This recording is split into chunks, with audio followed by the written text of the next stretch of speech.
I know you'll find it weird, but there's a funny way of remembering to show in French. Montrer. Montrer comes from the monster, le monstre. Because you see, in antiquity, the monster was the person that you showed to people, because he had something special. So that's not very funny actually, that's not very nice, but that can help to memorize montrer.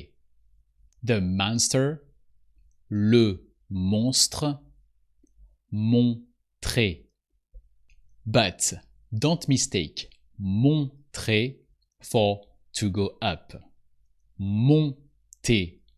And if you want to conjugate these verbs like a French, I prepared you a free masterclass to help you to master the French verbs, to print the French verbs in your mind. So I see you there.